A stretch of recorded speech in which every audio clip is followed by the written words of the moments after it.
So, I just want to mention a few things before I start this video. Firstly, sorry for the long wait. I spent a lot of time reading up on a lot of stuff, and I can promise you there's a lot coming your way on this channel.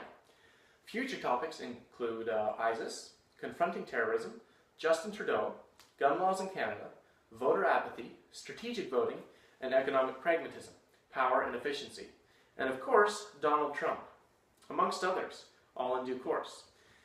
In my last video, I talked about a book by Noam Chomsky. Turns out, Noam Chomsky's an anarchist. So, I got a book on the topic, not knowing what to expect, and found, honestly, a really interesting read. Probably one of the most interesting books I've ever read. Now, I'm no anarchist, and I've no intention of becoming one. As a teen, I read Richard Dawkins and became an atheist. I read Anton LaVey and became a Satanist. I read The Prince and became Machiavellian. I read Ayn Rand and said, okay, I think I'll stop there.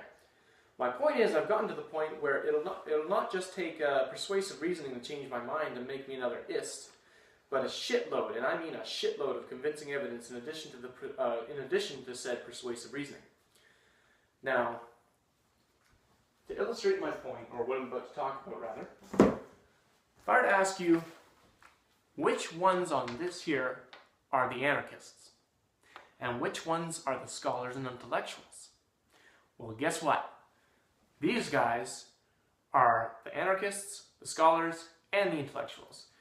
These guys are idiots.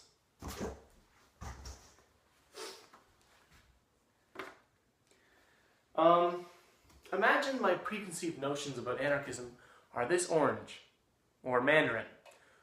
Whatever, it's an orange fruit. I didn't fucking major in fruitology. There it is. Now imagine this hammer thing is the knowledge I gained from the book I just read. Maybe this isn't such a good idea, but I think you get my point. It totally obliterated said preconceived notions. Now, according to this cool cat right here, anarchism seeks to abolish the state and create a self-organized, free and equal society from the bottom up.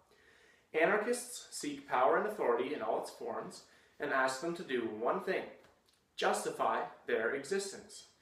If they can't, then anarchists seek to dismantle them, historically through sabotage, boycott, labeling, striking, and sometimes violence.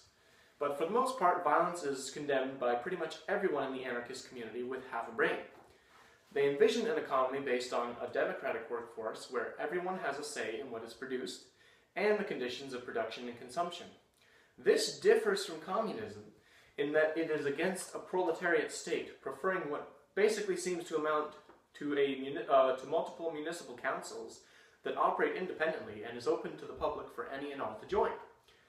Anarchists don't vote because they don't believe the state has the right to present the choices available. They advocate direct as opposed to representative democracy. Similarly, many even hesitate to bargain with employers through unions and other means, as they say it abdicates workers' inherent right to dictate their own workplace needs and grants that right to the employer to do so.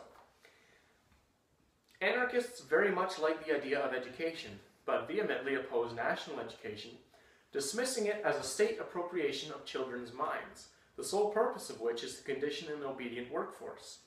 Furthermore, they view a genuine education to be one that is holistic, meaning addresses every aspect of a human being.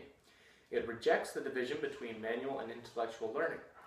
Such an education must also be interdisciplinary, so as to enable students to navigate the workforce and perform more than one occupation, so as to enhance liberty and autonomy. It must be rational, meaning secular, humanitarian, free of church and state, based on science and reason. It must also be emancipatory in that it is designed to enhance personal freedom and respect the freedom of others. Finally, education must be permanent. No one should ever stop learning. Now, I've only just scratched the surface of the contents of this book, but I don't want to make another 45-minute video, so I'll leave it at that. Needless to say, I love the book. Again, I'm no anarchist, I have no intention of becoming one, but it was a great book, and I honestly hope my summary did it justice. I'm a concerned Canadian. See you next time.